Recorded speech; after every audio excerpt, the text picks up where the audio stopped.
당 대표만 뽑는 게 아니에요. 청년위원장도 뽑습니다. 이때까지 청년위원장은 지명이었는데 이번에는 선출, 직접 뽑는 거예요. 그러니까 권한이 센 거죠. 이동학 후보가 먼저 도착했다고 합니다. 모시겠습니다.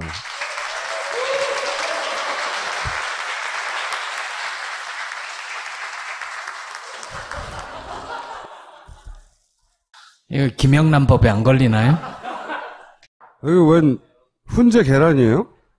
왜 이걸 사오셨어요? 제가 오늘 시간 늦지 않으려고 기차를 탔습니다. 먹다 남은 거예요? 타서 아니요, 먹다 남은 건 아니고요. 네, 안 먹었습니다. 네.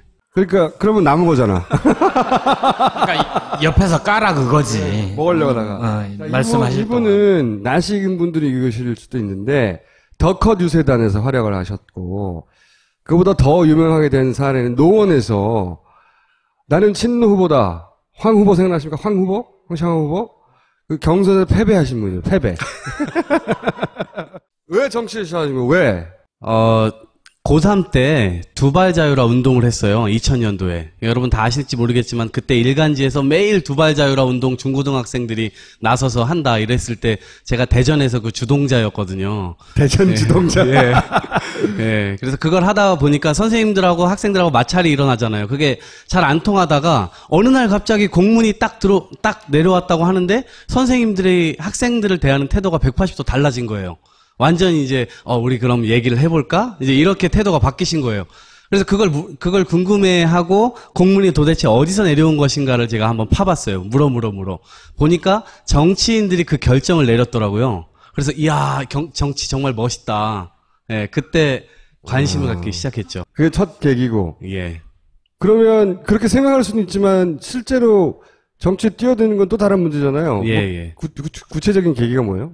군대를 갔다 왔어요. 군대를 갔다 와서 가장 첫 번째로 제가 해야 됐던 일이 아르바이트였어요. 왜냐면 집이 이제 완전히 풍비박산이 나 있는 거예요. 그래서 일을 해야 되는 상황이었는데 어느 후배가 저에게 아르바이트 자리가 있다.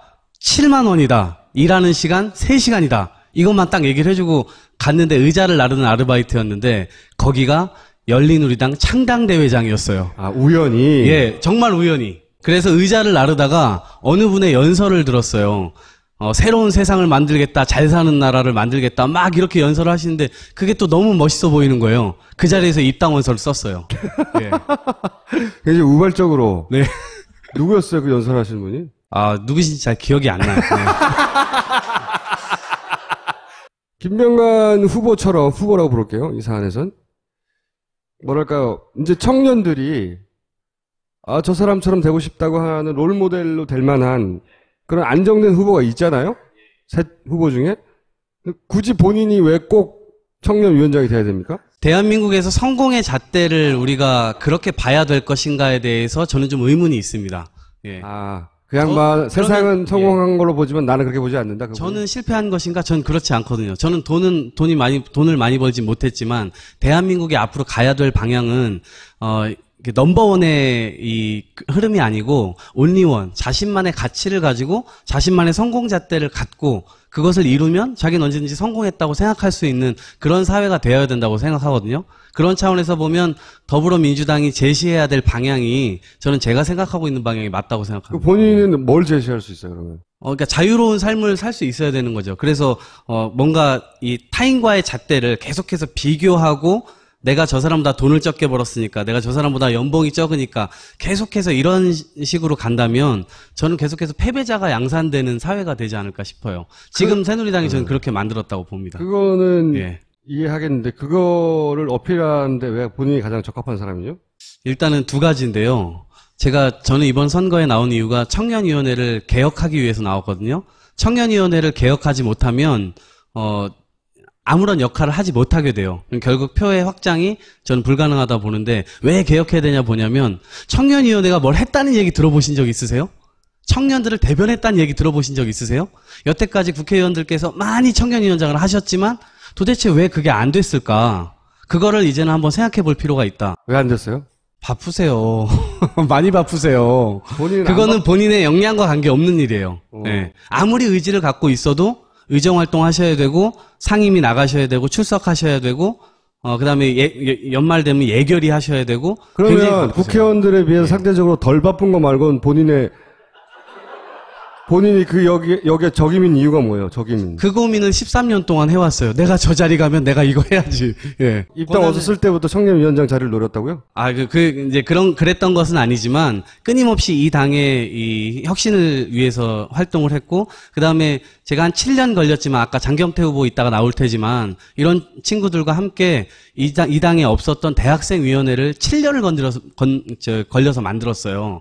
그러니까 뭘 하나 만드는 게 이 당에선 매우 힘든 일이고 소통하는 구조를 만드는 것이 7년이나 걸리는 일이에요. 그러니까 그런 어려운 것들을 뚫고 지금까지 이제 활동을 해왔던 거거든요. 그거를 장경태 후보랑 같이 만들었어요? 그렇죠. 많은 청년들이 같이 예, 했죠. 기호 1번. 예. 그러면 장경태 후보가 하면 되겠네. 저는 장경태 후보가 청년위원장을 너무나 잘할 후보라고 생각합니다. 그런데? 다음번에 왜 본인이 첫 번째로 해야 되는 거예요, 그럼? 지금 상황에서는 청년위원회에 힘을 좀 모아야 되는데 그 힘을 좀 모을 준비가 이동학으로 좀 되어 있다. 그런 차원에서 장경태 왜요? 후보가 부족하다는 것이 아니고 그 장경태 후보 말고 이동학 후보 중심으로 모이고 있어요, 지금 젊은 위원들이? 네, 이제 함께 해왔던 이제 그룹들은 함께 지금 모이고 있습니다. 그 그룹은 몇 명이에요? 뭐 그 규모를 제가 특정할 수는 없지만 몇 명인지도 모르는데. 그 선거라는 게 감이라는 게 있잖아요. 아, 감으로. 예, 예. 아무 근거가 없네요.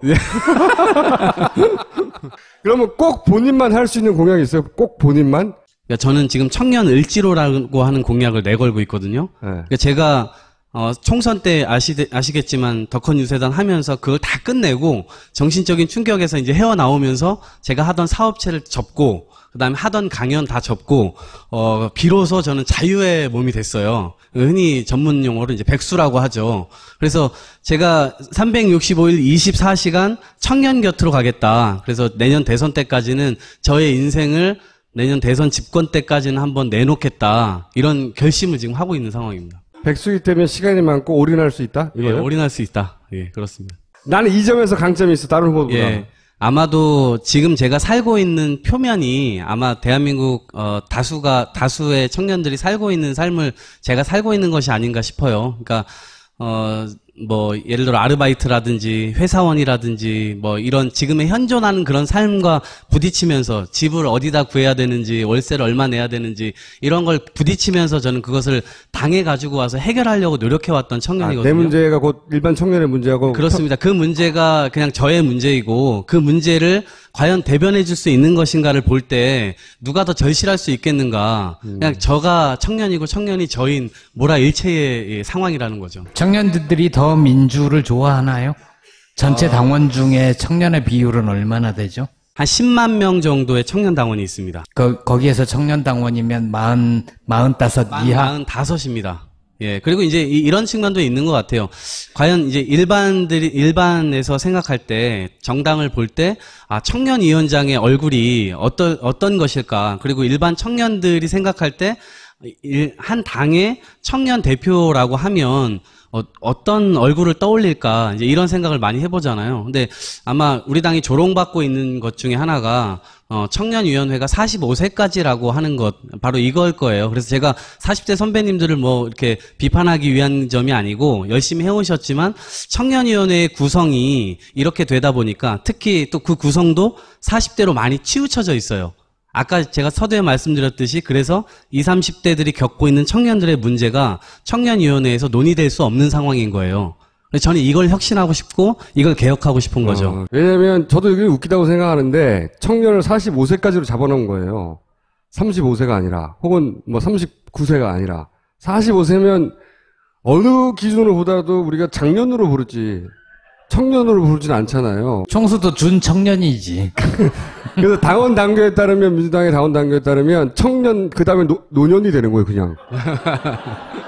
중간이 없어요. 그 작년에 실제 제가 이번에 제도전이에요. 작년에 떨어졌었거든요. 작년에 보니까 어느 후보님의 아드님이 선거운동을 하고 있더라고요. 같이 청년으로서. 네.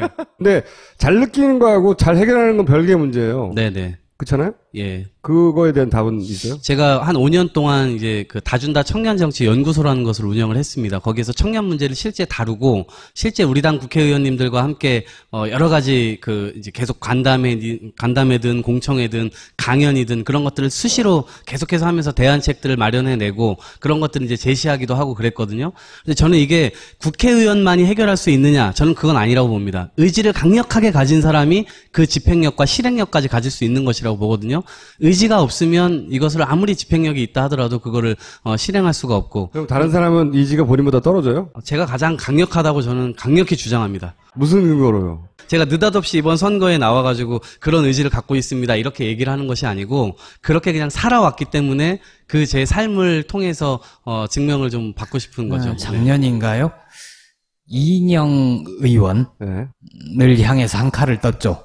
당신들 뭐 했냐? 386 세대들, 86 세대들 정치권에 들어와서 단물 다 빼먹고 후배들 키우지는 않고 뭐 하고 있냐라는 굉장히 강한 비판을 하는 걸 공개적으로 했고 이인영 의원도 거기에 대해서 공개적으로 답을 했는데 두 가지의 문제의식이 서로 좀 어긋난다라는 느낌이 저는 있었어요. 그때 이제 처음 저는 이동학이라는 이름을 기억했거든요.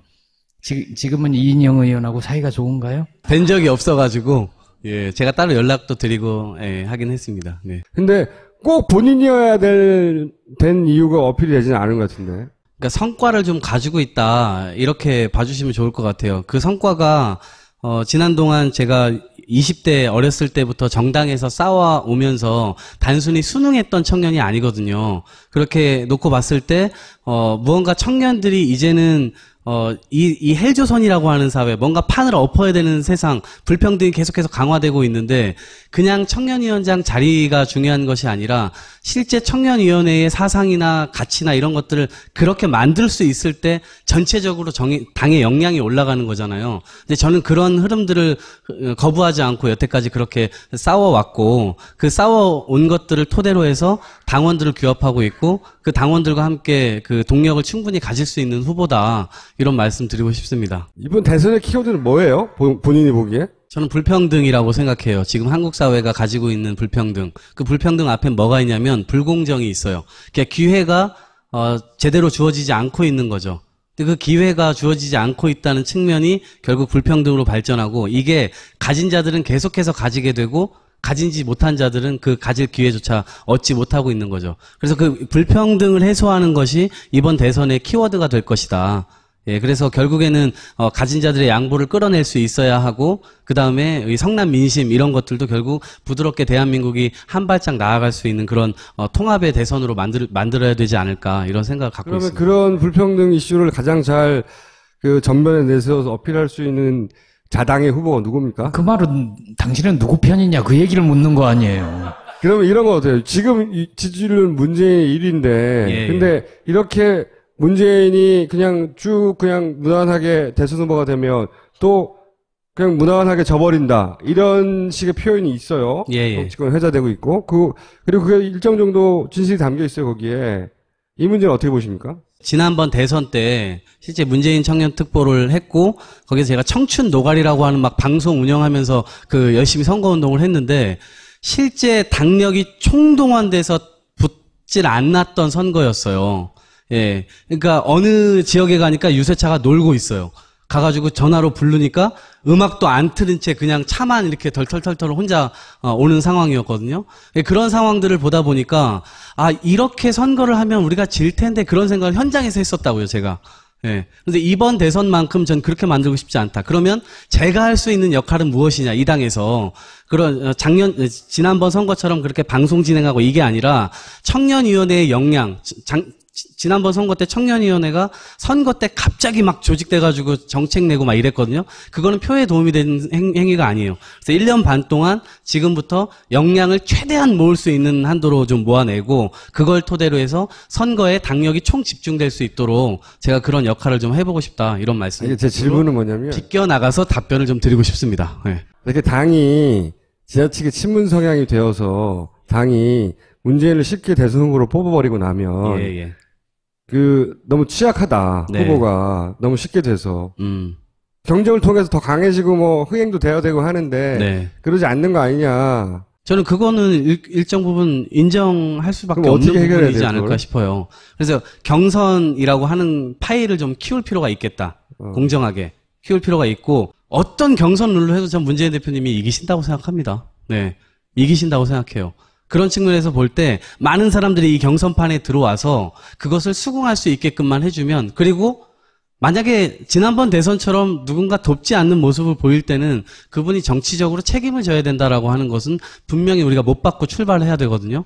네, 그런 것들을 우리가 좀 이번 경선판에서는 만들었으면 좋겠다. 그러면 상대 후보들, 잠재 후보들 중에는 누가 가장 위협적인 인물이라고 생각하세요? 저는 반기문 사무총장.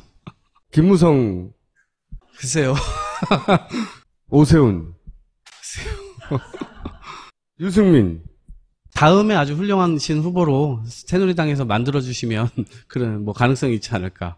네. 근데 그러면은 박원순, 안희정, 이재명 등등의 잠재 후보군은 기회가 없어요? 아니, 제가 뭐, 없다고 단정적으로 말씀드릴 수는 없지만, 이제 그것을 만드는 것, 그곳 캠프와 그 후보들의 역량에서 나올 수 있는 거죠. 지금 현재 기준으로 보자면 예, 그렇다면 제가 뭐, 아유, 안 되십니다. 나오지 마십시오. 이렇게 얘기할 수는 없고, 예, 당연히 판을 나와서, 또 어떤 흐름에 따라서 가능성도 열릴 수 있는 것이고, 그렇기 때문에 저는 역동성 있는 경선이 되어야만, 우리 당이, 지난번에 못 얻었던 3%까지 확장을 해낼 수 있다. 청년위원장이 되면 꼭 하나, 이거는 꼭 해야 되겠다는 게 있으세요, 혹시? 저는 이렇게 하고 싶어요. 청년 을지로를 반드시 하고 싶은데, 그게 뭐예요? 예, 그러니까 지금 우리 당의 을지로위원회가 있잖아요. 을지로위원회 예, 그것에 민생 현장을 찾아다니면서 상당히 많은 역할들을 하고 계시죠. 저는 정치가 그 일을 해야 된다고 봐요. 그 일을 지금의 청년 당원들이 모여서 단순히 당이 동원할 때 동원되고 이런 것이 아니라 당이 동원할 때 동원되는 것도 당원의 의무고 권리이지만 예, 우리들 스스로가 왜 이 당에 들어왔고 도대체 어떤 민생을 해결하고 싶은가? 어떻게 세상을 바꾸고 싶은가 그것을 실천했으면 좋겠다. 그래서 작년 7월에 박근혜 정부에서 청년 실업 대책안을 내놨을 때 우리 당 청년위원회에서 논평 하나 나가지 않았던 이유가 바로 그런 거고 구의역에서 청년 노동자가 사망했을 때 그 현장에 청년 당원들이 가지 않는 이유가 바로 그런 겁니다. 그래서 이것이 민생과 동떨어져 갈 때 이 당의 미래가 없는 거예요. 이 당의 미래를 만들기 위해서는 청년 당원들이 지금부터 민생 감수성을 키워야 되고 자기가 빼찌단 국회의원이 아니고 구의원이 아니고 도의원이 아니어도 그 자리에 가서 왜 이 문제가 일어났고 이 문제가 일어난 원인을 파악해서 당으로 갖고 와서 이것을 당에서 이 대안을 만들어가지고 당에서 얘기하게끔 만드는 것이 청년 당원들이 해야 될 일이다. 그렇기 때문에 청년위원회를 반드시 그렇게 만들고 싶다. 꼭 했어야 하는데 딴 거 물어봐가지고 하고 싶은 말 있어요? 이번 청년위원장 선거가 청년 최고위원이 되기도 하는 것이고 그렇지만 앞으로 이 더 민주를 잘 키워나가려면 청년 세대부터 좀 뭔가 활동할 수 있도록 용기 북돋아 주시고 이 안에서 잘 자랄 수 있도록 우리 지지자들과 함께 관리하는 것이 굉장히 중요하다 이런 생각을 많이 해요. 그래서 그런 부분들을 함께 마음 써주시고 언제든지 또 응원해 주시는 것도 저도 감사하게 받고 있고 그렇습니다. 이번 청년위원장 선거, 청년 최고위원 선거를 통해서 제가 하고 싶은 말씀도 좀 다 드리고 싶고 이 과정에서 결국에는 대선 승리로 나아가기 위한 에너지를 응축하기 위한 것이다. 또 진다고 해서 제가 끝내는 것이 아니라 더 하셨던 거 보셨던 것처럼 또 전 또 열심히 할 거거든요. 그래서 우리가 승복의 문화를 이 당 안에 뿌리내리게 하고 그것이 계속해서 문화가 되고 우리가 에너지를 응축해서 결국에는 이길 수 있는 선거를 치르도록 하는데 같이 에너지를 모아 나갔으면 참 좋겠다. 이런 말씀 드리고 싶습니다. 알겠습니다. 감사합니다. 네, 고맙습니다. 네.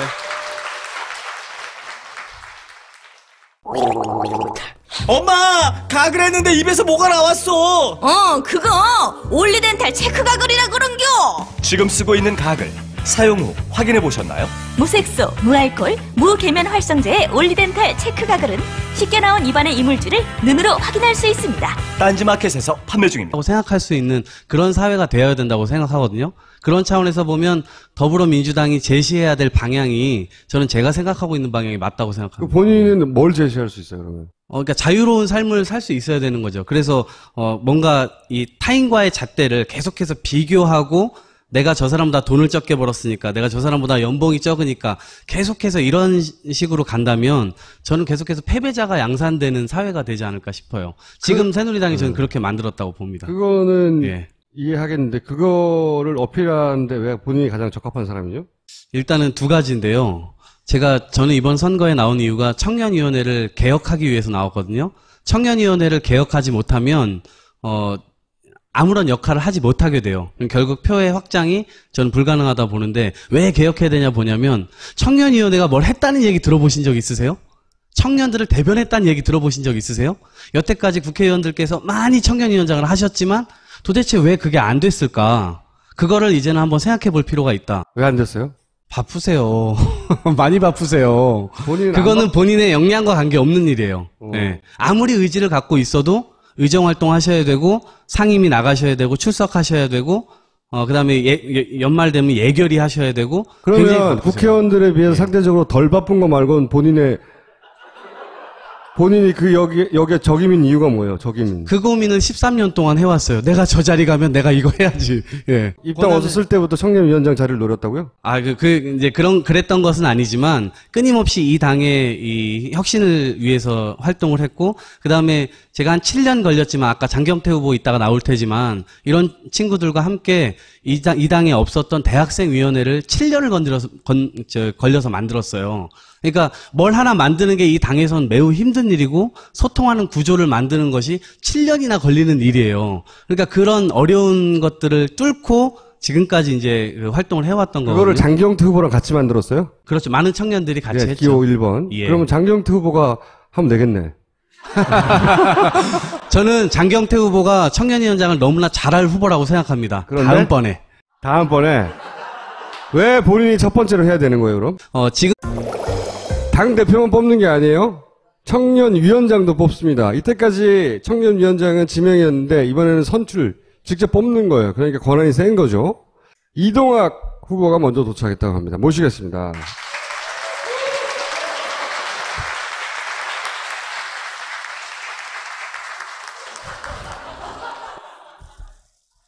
이거 김영란 법에 안 걸리나요? 이거 웬 훈제 계란이에요?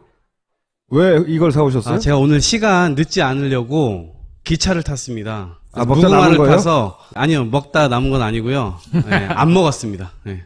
그러니까 그러면 남은 거잖아. 그러니까 옆에서 까라 그거지. 먹으려고 하다가. 말씀하실 이분은 나식인 분들이 읽으실 수도 있는데 더컷 유세단에서 활약을 하셨고, 그보다 더 유명하게 된 사례는 노원에서 나는 친노 후보다. 황 후보 생각나십니까? 황 후보? 황창호 후보? 그 경선에서 패배하신 분이에요. 패배. 왜 정치를 시작하신 거예요? 왜? 고3 때 두발자유라 운동을 했어요. 2000년도에. 여러분 다 아실지 거기가 열린우리당 창당대회장이었어요. 우연히? 예, 정말 우연히. 그래서 의자를 나르다가 어느 분의 연설을 들었어요. 새로운 세상을 만들겠다, 잘 사는 나라를 만들겠다, 막 이렇게 연설을 하시는데 그게 또 너무 멋있어 보이는 거예요. 그 자리에서 입당원서를 썼어요.